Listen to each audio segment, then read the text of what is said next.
Les debo confesar que cuando yo hice la programación de las predicaciones para este mes de junio y estaba yo buscando los temas y estaba buscando los textos bíblicos, bueno, el texto bíblico que tenía que ver con el tema de hoy se apegaba mucho a este pasaje que acabamos de leer y dije, bueno, son 5 versículos, pero ya que en esta semana estuve trabajando en el texto y estudiando el texto y leyéndolo, dije, Dios mío, son muchísimos 5 versículos. Así que yo ahorita voy a tratar de reflexionar únicamente en los versículos 1 y 2, y del 3 al 5 que ya los leímos, realmente no vamos a llegar a ese tema.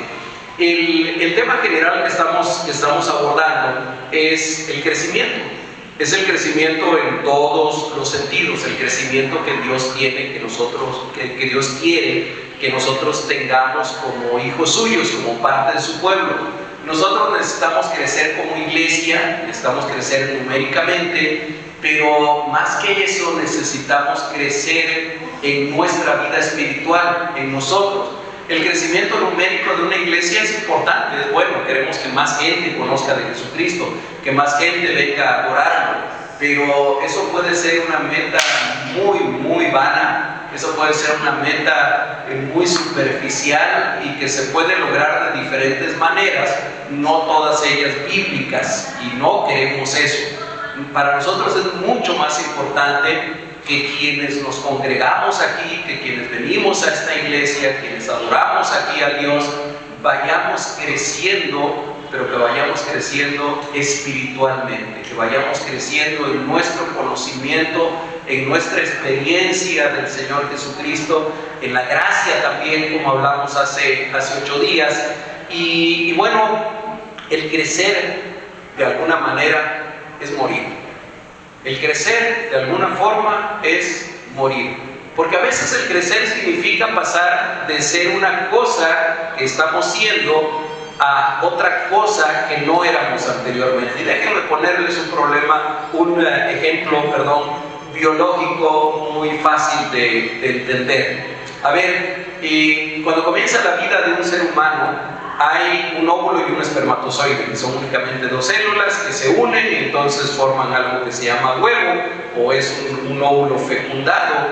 Y a partir de ahí va a comenzar la vida del ser humano. Tal vez a las 4 semanas después de que se llevó a cabo la fecundación, ya tenemos un embrioncito muy, muy pequeñito, pero ese embrión, que ya es alguien, no es algo, es alguien, es muy diferente, es otra cosa totalmente diferente a como va a ser el feto cuando tenga 18 o 20 semanas estando todavía en el vientre de mamá. Ahorita hay aquí un miembro de la iglesia que todavía no nos puede oír completamente, pero que está experimentando ese cambio en el vientre de nuestra hermana, ¿verdad? Y bueno, lo que él es o ella es ahorita es totalmente diferente a lo que va a ser dentro de... ¿Cuántos meses, Normita? 4 meses, más o menos, 5 meses, dentro de 4 o 5 meses, totalmente diferente, va a ser otra cosa totalmente distinta. Digo cosa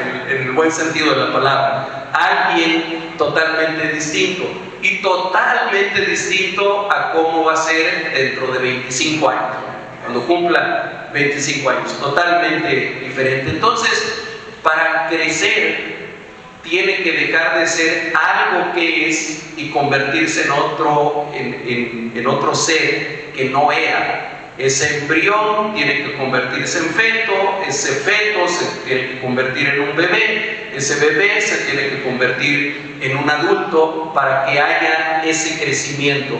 Así que ese dejar de ser algo que anteriormente era es sufrir una transformación. Fíjense que, aunque no lo mencionamos así ahorita que leímos este texto, pero en este texto en griego aparece una palabra que para nosotros es familiar, la conocemos. Todos conocemos la palabra metamorfosis, ¿verdad? La hemos escuchado. Sobre todo cuando íbamos a la secundaria y que estudiábamos biología o ciencias naturales y todo eso, hablábamos de la metamorfosis. Fíjense que la palabra metamorfosis aparece aquí en griego, aunque es traducido de otra manera cuando la leemos en español. Pero lo que ocurre en la vida del cristiano, o lo que debe de estar ocurriendo siempre en la vida del cristiano, es una metamorfosis, hermanos.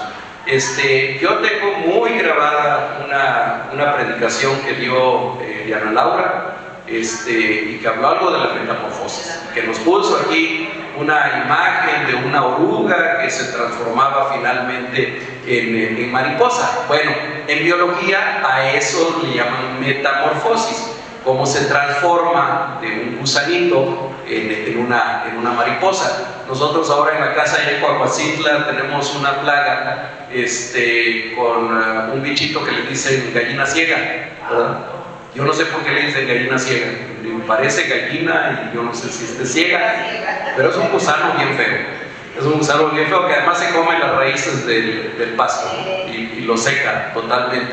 Lo que yo no sabía, supe después, es que esa misma gallina ciega son los escarabajos. No se parecen nada, Digo, yo los acabo de ver porque el otro día que me di cuenta de cómo estaba el pasto me puse a escarbar y por ahí había, y luego Mario encontró más. Pero bueno, ese es otro ejemplo de metamorfosis.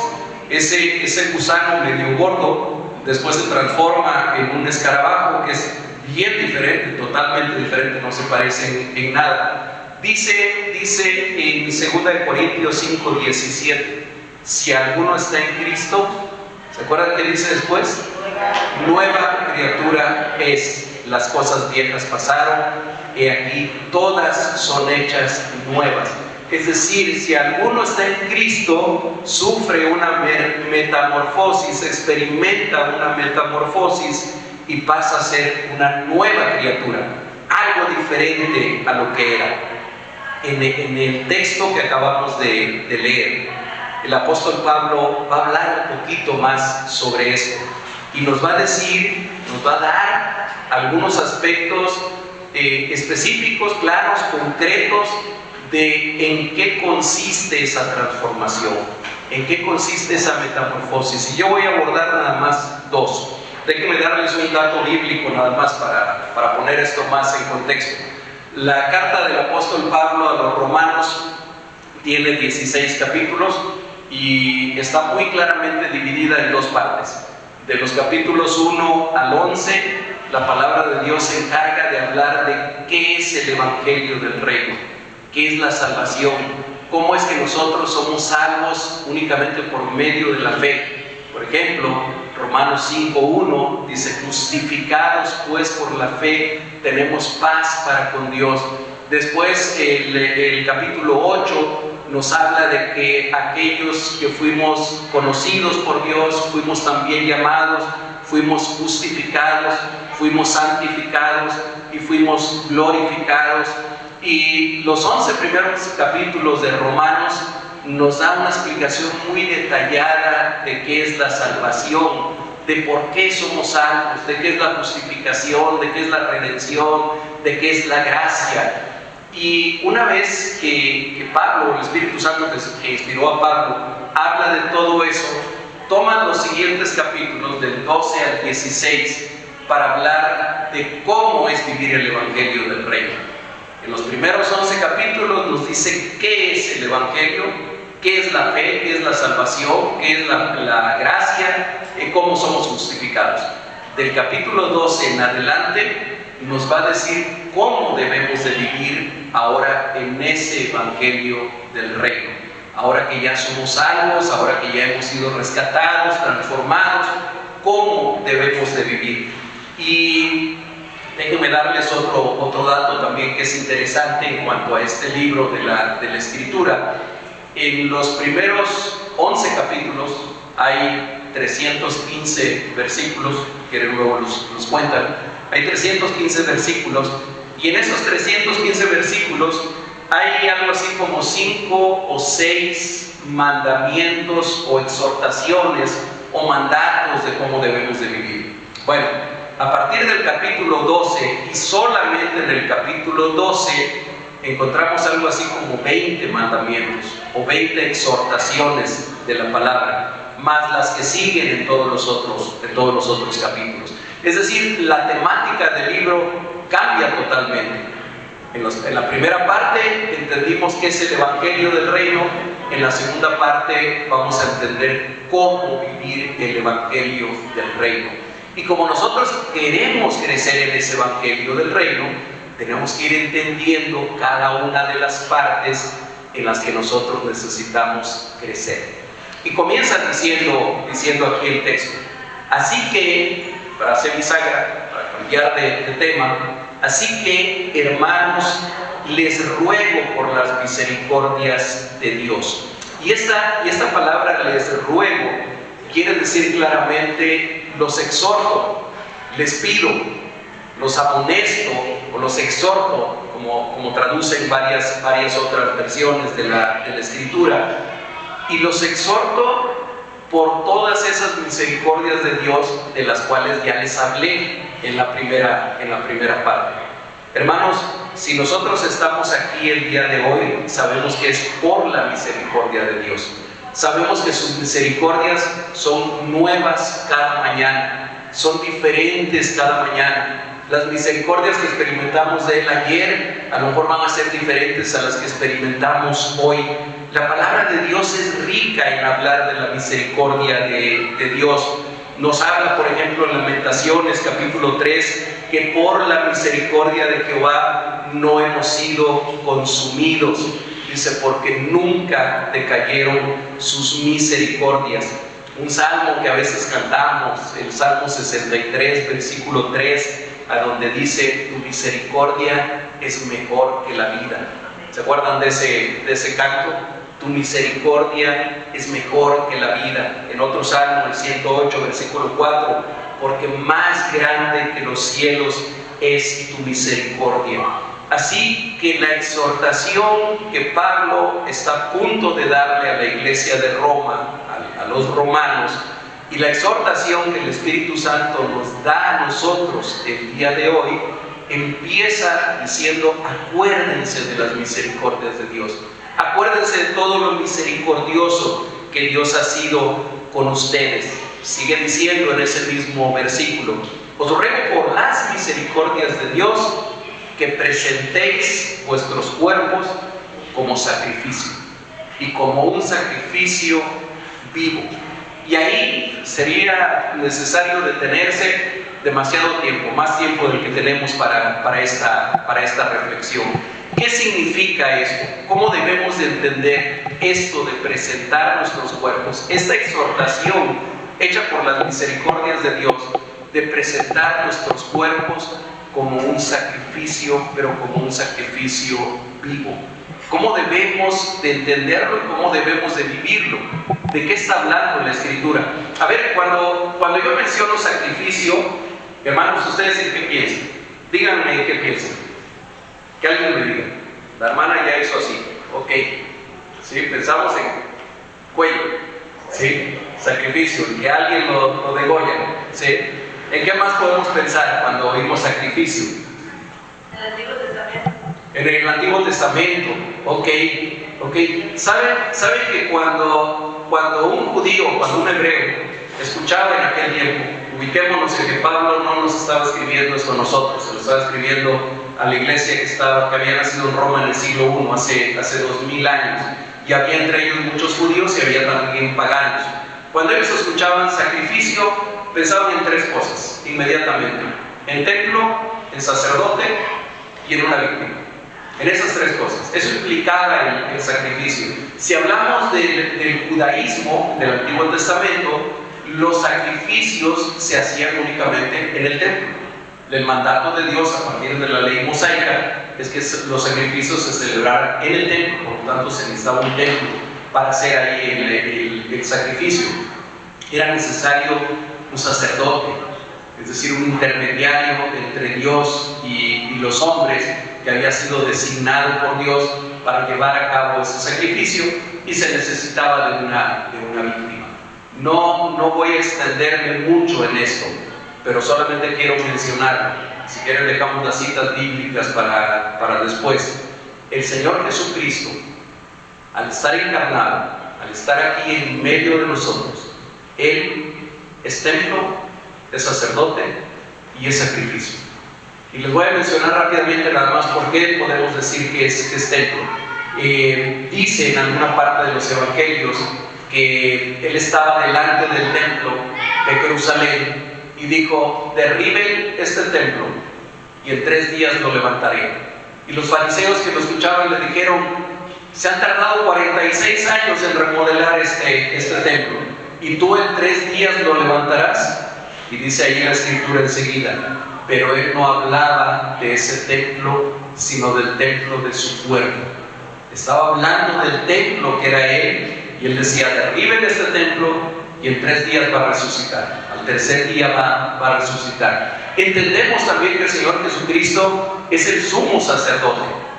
El libro de Hebreos capítulo 9 sobre todo habla de esto, de Jesús como el sumo sacerdote. Y sabemos que en la cruz del Calvario el Señor Jesucristo fue el sacrificio presentado delante de Dios, el Cordero de Dios, decía Juan, que quita el sacrificio del mundo. Ahora bien, nosotros estamos en Cristo, ¿verdad? Nosotros ahora estamos en Cristo. Cristo forma parte de nosotros, nosotros somos el cuerpo de Cristo. Dice la Escritura, y hoy en la mañana en la Escuela de Formación Cristiana lo mencionábamos también, que nosotros somos templo de Dios y que el Espíritu de Dios mora en nosotros. Dice en la segunda carta de Pedro que ustedes, hermanos, que nosotros, pero ahí dice vosotros sois, entre otras cosas, real sacerdocio. Nosotros hemos sido hechos sacerdotes también delante de Dios. Y ahora aquí la Escritura nos está diciendo que nosotros debemos de ser también sacrificio, un sacrificio vivo. Dice: presenten sus cuerpos.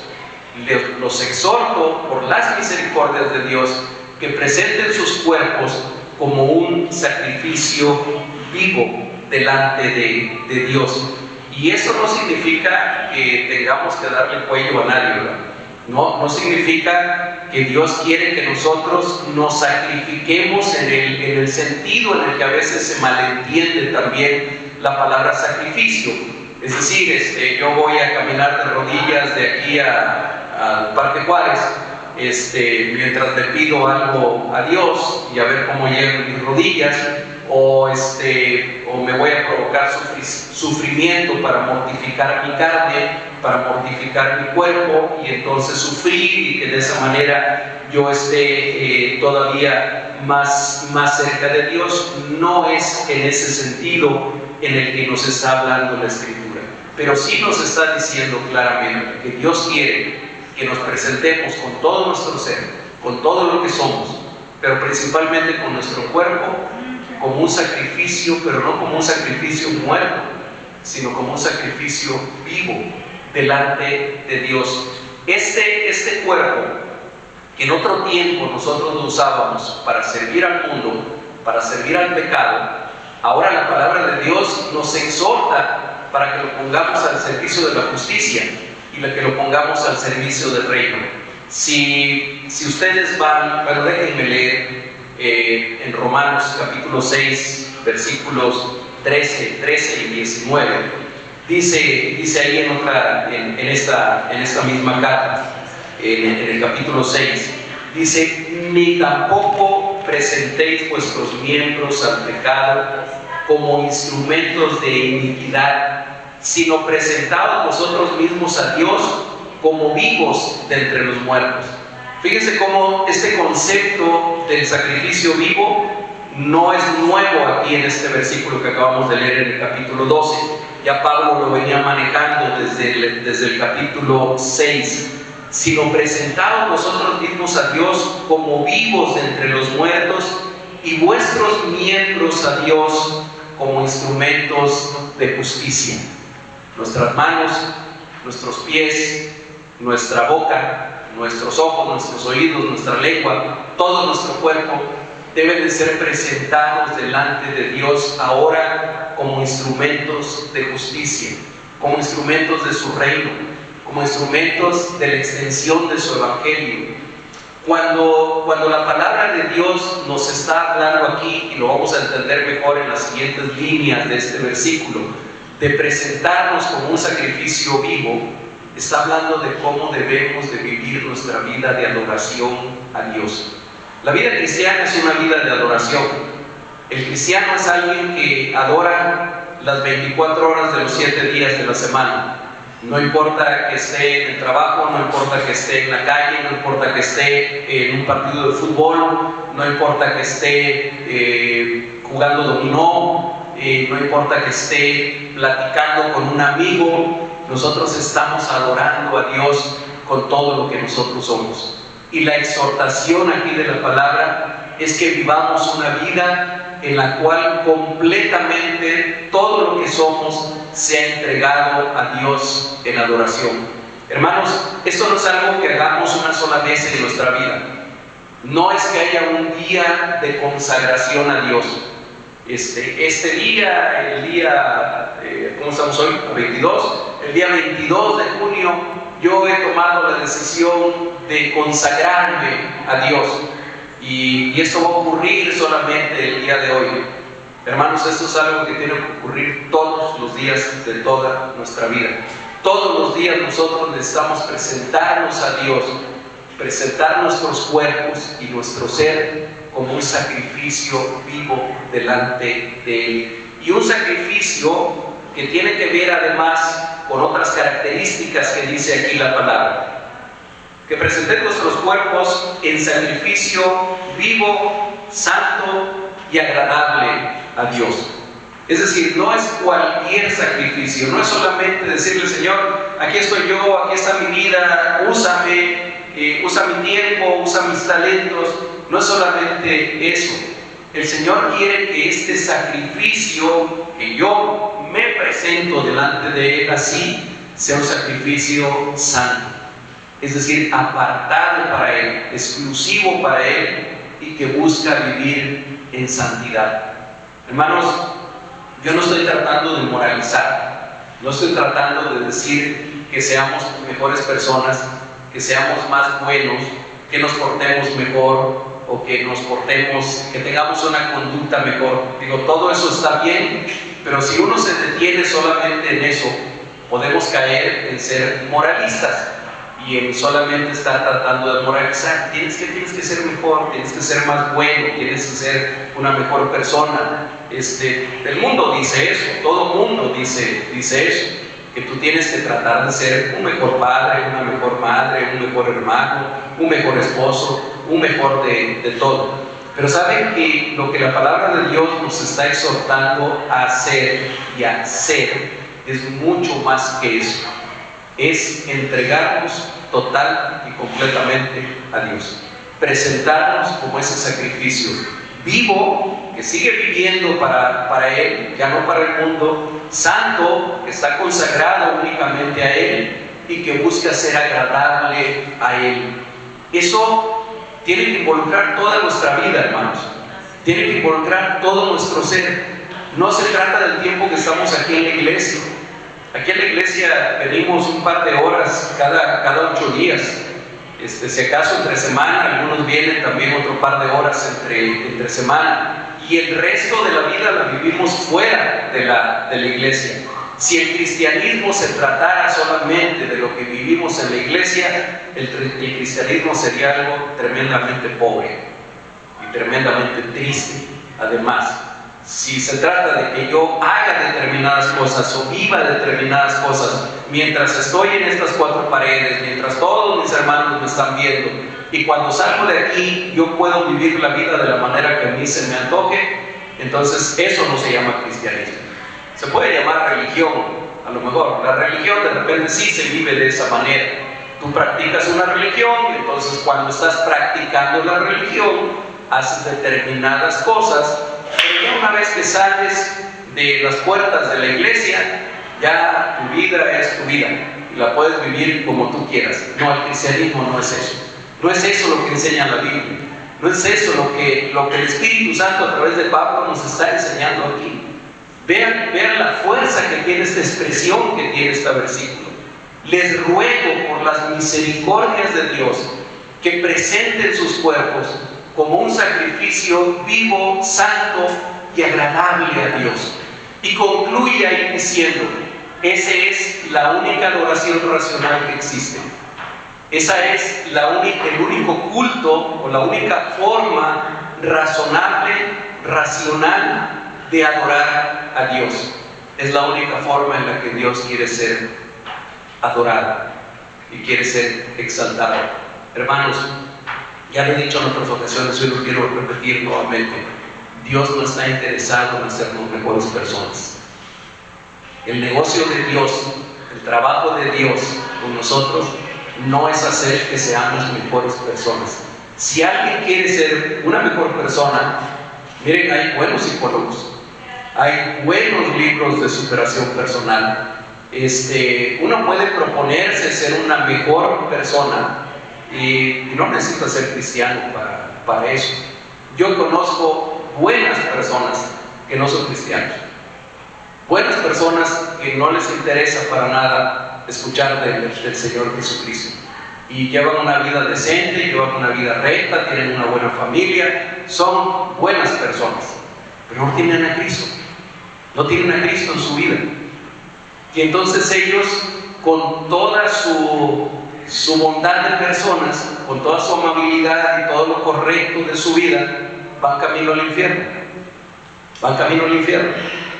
Porque tienen el pecado en ellos mismos, en su naturaleza, aún en esa actitud bondadosa, tienen el pecado en sí. Si Cristo no ha venido y no ha redimido a esa persona, la persona puede ser todo lo decente y toda la buena gente que ustedes quieran. Qué bueno que haya gente así, pero no es lo que Dios quiere que sea con nosotros. Y entonces Él dice, ustedes deben de presentarse delante de Dios como un sacrificio un sacrificio vivo, santo, agradable a Dios, y ese es vuestro culto racional. Esa es la forma de adorarlo a Él. Amados hermanos, ¿este punto queda claro? ¿O los enredé demasiado? ¿Sí? ¿Está claro? Entonces, vivir la vida en Cristo, crecer en la vida en Cristo, es aprender a todos los días presentar nuestro cuerpo y todo lo que nosotros somos como un sacrificio vivo, santo y agradable delante de Él, dentro de la iglesia y fuera de la iglesia, las 24 horas del día, los 7 días de la semana. El punto número 2 que dice la palabra de Dios aquí, y que es la segunda exhortación que la palabra nos hace para que nosotros crezcamos. Este segundo versículo, o este segundo mandamiento, también tiene una parte negativa y una parte positiva, o una expresión negativa y una expresión positiva. Déjenme explicar. Primero nos dice algo que no debemos de hacer. Por eso lo digo que es negativo, porque nos dice que no hacer. Es un mandamiento de no hagan eso.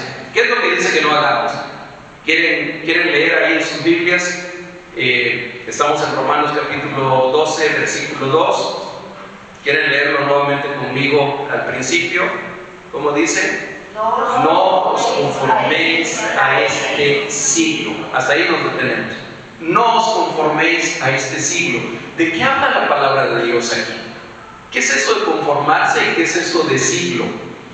Porque yo cuando escucho siglo pienso en un periodo de 100 años. Para mí eso es un siglo.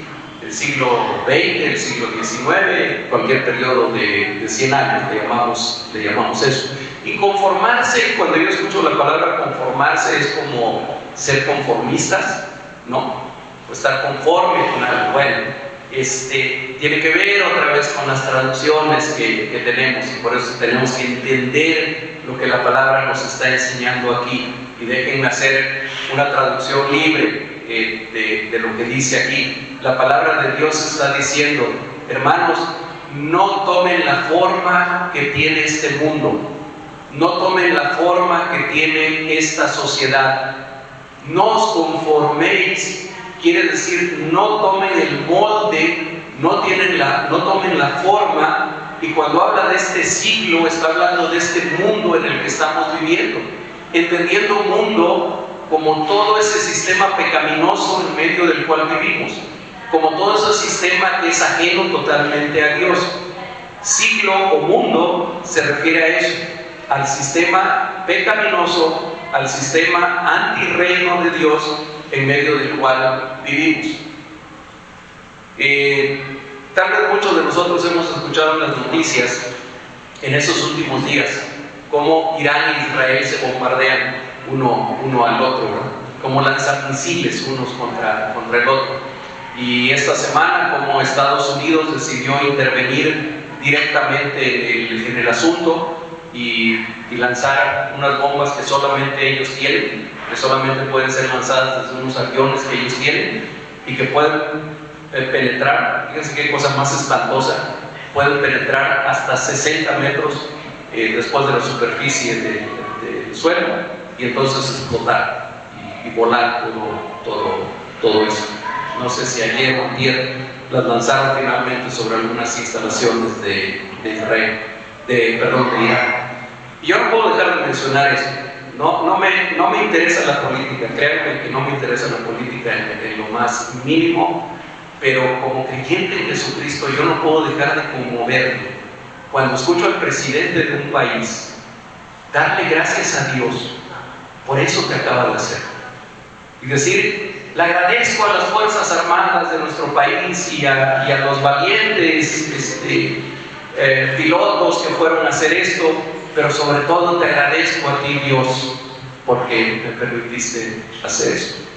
Me parece una blasfemia de lo más terrible. Y me parece además que es una manifestación de este mundo pecaminoso en el que estamos viviendo, de ese sistema del que estaba hablando hace unos momentos. Cada una de esas potencias tienen justificaciones delante de sí mismos de por qué están haciendo lo que están haciendo. El Estado de Israel, que no es lo mismo que el Israel bíblico, tiene toda una justificación para el genocidio que han hecho en Gaza. Lo justifican y tienen una explicación. Lo que no podemos concebir es que parte de la iglesia de Jesucristo de repente aplauda eso y digan: sí, es que es el pueblo de Dios, es Israel que está venciendo a sus enemigos. Por favor, no podemos entender la Escritura de esa manera. No podemos entender o leer la Escritura de esa forma y creer que un genocidio, algo tan atroz como es la guerra, es algo que tiene que ver con la voluntad de lo que Dios está haciendo, ¿verdad? Porque entonces Dios no quiere a los de Gaza, pero sí quiere mucho al Estado de Israel, entonces les da permiso para que hagan todo lo que hagan. No puedo dejar de mencionarlo porque tiene que ver con eso. Y la palabra de Dios aquí nos dice: no tomen el molde de este mundo. Hermanos, y sobre todo jóvenes que hay aquí, el mundo es activo en tratar de darles una forma. El mundo no actúa pasivamente. El sistema de cosas en medio de las cuales ustedes están viviendo, mis jóvenes hermanitas que hay aquí, ese mundo en medio del cual están viviendo, están tratando de moldearlos, están tratando de moldearlas, y no lo hace de una manera pasiva, no lo hace de una manera disimulada, lo hace de una manera muy intencional y muy activa. A veces cuando hablamos de la educación de los niños y de los jóvenes, decimos que es lamentable que en las familias se pierda de vista que la responsabilidad de formar a nuestros niños y a nuestros jóvenes no es del Estado, por supuesto que no es, pero ni siquiera es de la iglesia, es de los padres, es de la familia. Moldear la vida de nuestros hijos conforme a la palabra de Dios es la labor más santa, diría yo, que tienen los padres. Es a donde los padres y las madres están haciendo su labor de sacerdotes, moldeando con la palabra de Dios la vida de sus hijos. Hermanos que hay aquí que tienen hijos, si ustedes no forman conforme a la palabra de Dios a sus hijos, el mundo se va a encargar de moldearlos. Segurísimo, que no les quepa la menor duda, el mundo los va a moldear conforme a su deseo. Y eso es lo que advierte aquí este versículo. Y por eso esa primera parte del mandato es en un sentido negativo. Amados hermanos, les ruego por las misericordias de Dios, no podemos perder el inicio de esto. Pero ahora dice, no tomen la forma, no se dejen amoldar por este mundo, no se dejen amoldar por el sistema en el que estamos viviendo. Dice, sino, y aquí viene la parte positiva del mandato, sino transformados por medio de la renovación de vuestro entendimiento. ¿Se acuerdan que les dije al principio que la palabra metamorfosis estaba ahí en lo que habíamos leído? Bueno, esta palabra transformados es en griego metamorfos, así es el verbo, y este verbo, cosas interesantes de la gramática griega, está en un modo que le llaman imperativo pasivo. Imperativo pasivo quiere decir, imperativo es una orden, pero es pasivo en el sentido de que es algo que tú tienes que dejar que suceda. A ver si lo puedo explicar de esa manera. Es como si dijera, déjense transformar, transfórmense, pero no es una transformación que puedan hacer por ustedes mismos, sino más bien permitan que el Espíritu Santo los transforme. Permitan que Dios los transforme. ¿Y cómo van a ser transformados? Por medio de la renovación de vuestro entendimiento. ¿Se acuerdan que hace rato cantábamos por ahí un canto de renuévame, Señor Jesús? Y muchos conocemos ese canto. Es un canto hermoso. Bueno, tiene que ver con lo que dice aquí la palabra. El Señor quiere que nuestra mente sea renovada, que nuestra mente sea transformada por Él, que nosotros tengamos la mente de Cristo. Transfórmense por medio de la renovación de vuestro entendimiento. ¿Y cómo le vamos a hacer para que nuestro entendimiento sea renovado y para que de esa manera seamos transformados? Hermanos, no tenemos otra herramienta y otro instrumento más que la palabra de Dios. Es esta palabra la que transforma. Es esta palabra la que es viva, es eficaz, es más cortante que una espada de doble filo.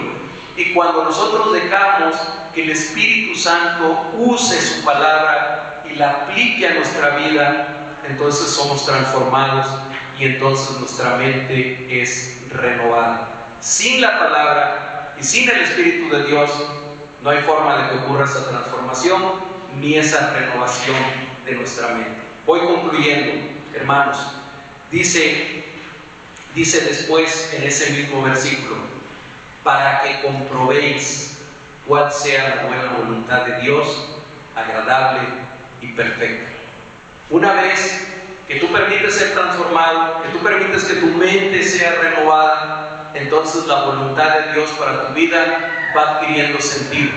Entonces te vas dando cuenta de que aun cuando ocurran cosas aparentemente malas en tu vida, esas cosas, si están dentro de la voluntad de Dios, son agradables y son perfectas.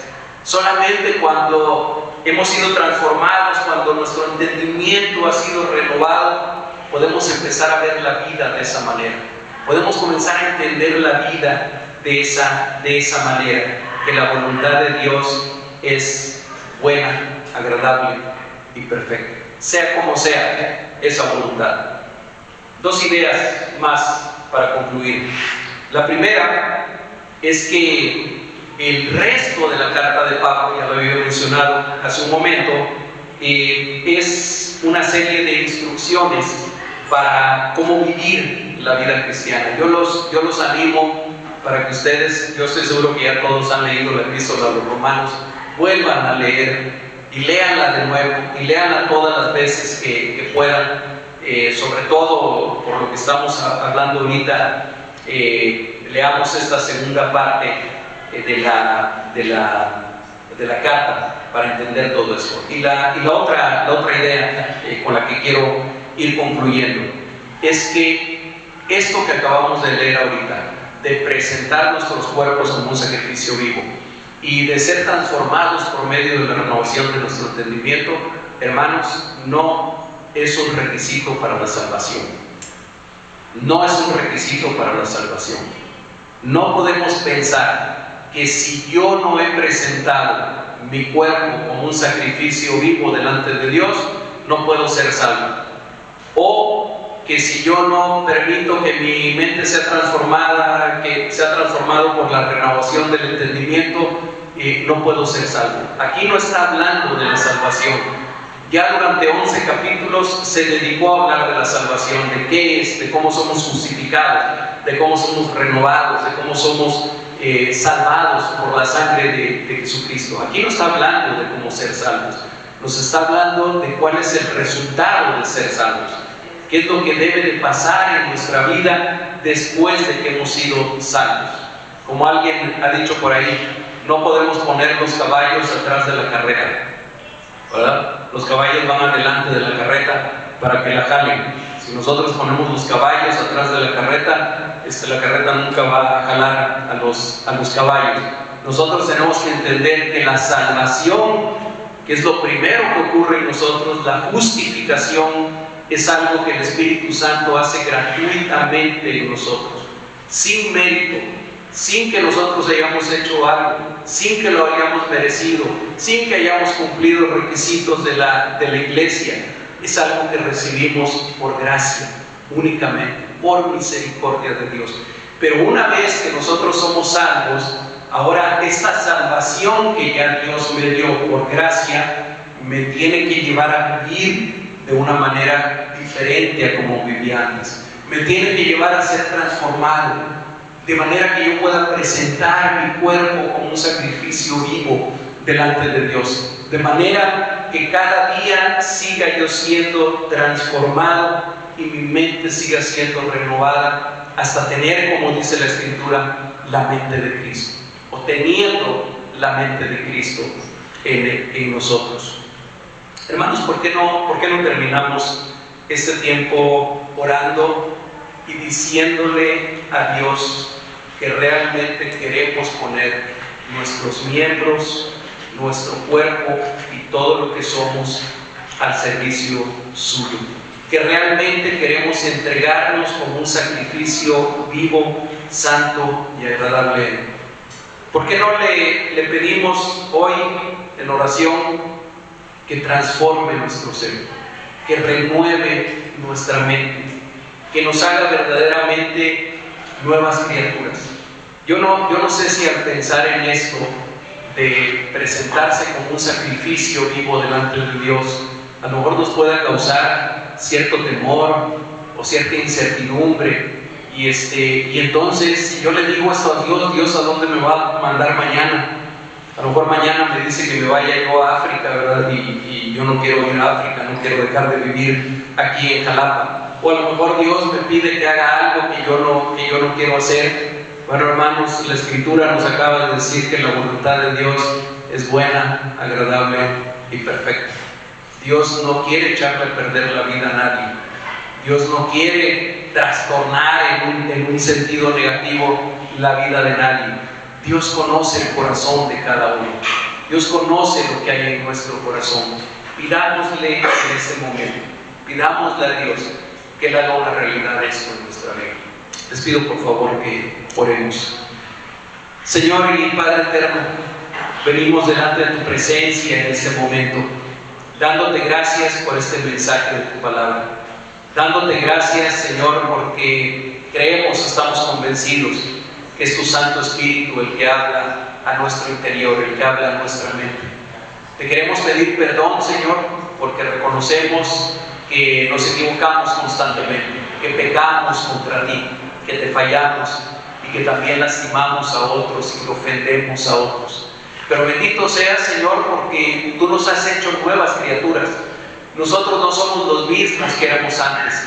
Nosotros hemos sufrido, hemos experimentado una metamorfosis, una transformación de la cual a lo mejor ni siquiera estamos completamente conscientes, pero que es totalmente real en nuestra vida. Dios, hoy queremos, estando aquí en tu presencia, delante de ti, presentarnos una vez más, presentar nuestros cuerpos y todo lo que somos, nuestra mente, nuestro pensamiento, como un sacrificio vivo, a ti, Señor. Queremos rendir nuestra vida completamente a ti, sin reservas, Señor, sin ninguna cosa que estemos apartando solamente para nosotros. Aquí está nuestra vida, aquí está nuestro tiempo, aquí está nuestro cuerpo, nuestras manos, nuestros pies, todo lo que somos, Señor, que sea para la gloria tuya, que ese sea nuestro culto racional, que esa sea nuestra adoración racional. Y para eso, Señor, te suplicamos también que tú nos sigas transformando, que tú nos sigas cambiando, que tú sigas renovando nuestro entendimiento y que tengamos una forma de ver la vida, una forma de entender la vida, que podamos decir: sí, la voluntad de Dios es buena, es agradable, es perfecta para mí. Tómanos, por favor, como iglesia tuya, como pueblo tuyo, y úsanos y permítenos, Señor, no solamente aprender tu palabra, no solamente enseñarla, no solamente leerla, enséñanos a vivirla, por favor. Gracias por este tiempo, Padre. En el nombre de Jesucristo oramos a ti. Amén y amén. Amén. Dios les bendiga, hermanos.